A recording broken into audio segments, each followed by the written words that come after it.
Good afternoon, people. As you will see from the thumbnail, it's a Heineken double. So we're not going down the Blade Road, we're going down the Sub Road. And just to make it a little bit more interesting, we have an Asian Heineken. 5%, all the same, brewed in Vietnam. So there you go. We have got the other Heineken glass, but I'm going to use a tankard for this. I've got the old style Heineken glass for you for that one, for the can, which will be alright, but obviously it's going to be the first pour. Unfortunately with the Sub, it's living on borrowed time, isn't it? As we know. Whoa. Oh, okay. That must have been that hissing sound I was talking about. And if you don't know how to load it up, you're just about to find out, and it's easy as ABC is. King of Pop once sang. A big fan of the King of Pop. It's Right now. That was the last time we had the Sub on, and what a beer. That was pretty good. What a beer. Blade and Sub, hard to tell the difference, wasn't it? I didn't realise the Sub Torps like squashed down after you took them out. Look, it's and like that closed down a bit. Is your little bit. Easy as anything, this. And remember this, you could put peanuts, or if you smoked, you could use it as an ashtray. Yeah. As we used to do. So, you just basically whack that on, in like that, and turn it around. I mean, I'll be gutted when this little machine goes. It's only got a bit of life left. We've got some more torps to do, haven't we? Yeah. In there like that. On with your bit here. Seems decently applicable. And bonjour, job done, as they say in Rome. So, obviously you know it's the first pour, you know what it's going to be like. I've drafted Sean in, by the way, for this because he's quite a Heineken fan. I am indeed. I wouldn't say I'm a fan, but I've drank a lot of Heineken over the years, and when it's done right, like it is on the Blade, I'll give that to the Blade. That Heineken on the Blade, different level. So, I haven't got the new glass, I've got the old one, but it doesn't matter. Yeah, it'll do. It'll do. That's for your one. It says the name on it, doesn't it? Yeah, and I'm going to use it, so rather than the Heineken glass, I'm going to use this because I've got half a chance of getting a decent pint. Otherwise, we're fighting a losing battle here, aren't we? Let's get the first bit out. The key to success. Always get the first bit out. I don't know what that is, is it? I just saw that. Oh. Oh. I'll give that a Kazi. It must have come from on there. Which is weird because the funnel's always different, isn't it? Hey, how's the pour? Yeah, vigorous. Vigorous. That's what you're meant to do. That's what I keep telling them. That's what you're meant to do, a vigorous pour. So, now we go again. You've got that little bit out of it, and it's a doddle. Always have it over the thing. Use a bigger glass because you don't have the gap otherwise at the end, and it's easy in it. 4 pints in this torp. I got these torp on some form of deal. It was about a tenner. $2.50 for a quality pint of draft Heineken. Come on, that's winning in life. And there you go. That is what you call a pour, people. What bloody is, but there you go. Look at that. So we've done it. We've been there with Heineken on the Blade, as a lot of you all know. I'm going to call colour difference. This one's darker. It does, yeah. It does actually. It's like noticeably darker. It is indeed. It does have a good value. Yeah, blimey. Just you know what I mean, like. Hold on, let's get a shot of that. Just close up.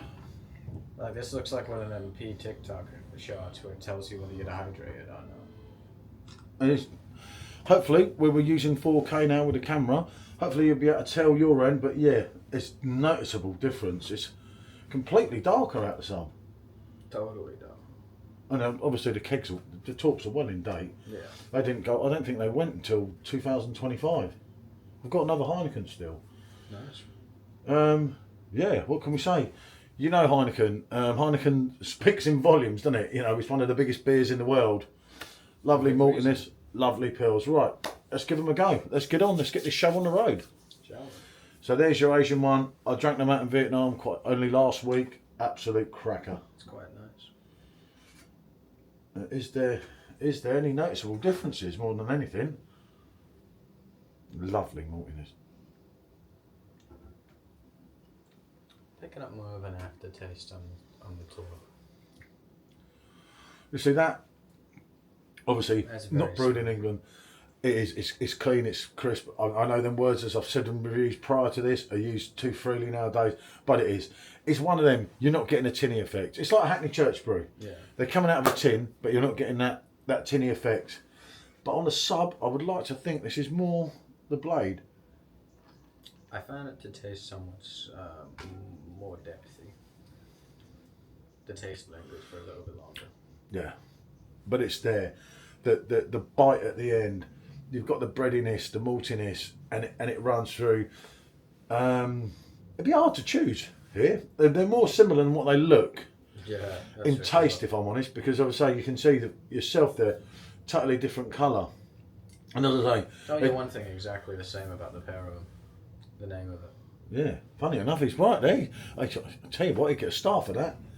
But you see what I mean? There's no tinny effect here, and that is why Heineken are one of the big boys. You know, like or hate these Heineken, AB InBev, they deliver with that beer.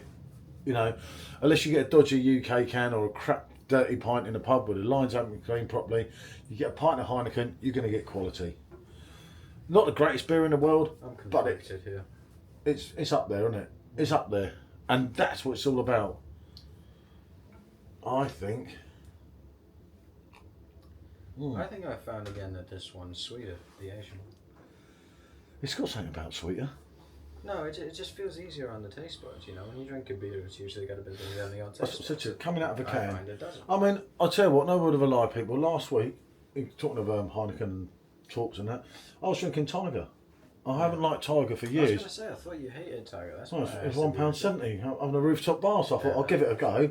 I probably won't like it. It flowed down. Maybe they've improved the recipe. Totally different in Asia. Didn't I bring one back for you to try? Oh, maybe I didn't. Damn. No, I did. I've got one. No, not there. Oh, at the back there, yeah. No, at the back. I'm probably getting English Tiger to pair them off. Yeah. Just to see. If, like, for one, if they have improved the recipe, but the last time I had Tiger on the Blade, it just weren't doing it. It really weren't. A Blade cake, though. I think we'll get like a 4-pack. Yeah, no, I'm going to get a can, one bottle. Yeah, did not get a Blade cake. Smart people, smart. I won't worry. We've got Em if anything goes wrong, haven't we? True. She'll give it a good home. She's like that. That's the sort of thoughtful person Michelle is, as a lot of you know. Anyway, back more on topic, because we're kind of on a bit of a tangent here. I think this one goes down easier, but this one's got more to it. So it depends on what you go for in a beer. Do you go for it to get you pissed, or do you go for it to the taste? For me, like you're going for the talk. They're both delivering. I won't kick either of them out. You know? No, certainly. But if you had to pick one or the other, if it was like left or right, that would be my explanation. It's like back in the day, if you had Britney Spears and Christina Aguilera, you're not kicking either of them out. Yeah. Back in the early 2000s, there you go. They're both a win-win-win for me. And like I say, this just proves every point. I mean, look at it. It comes out of the can, absolutely perfect.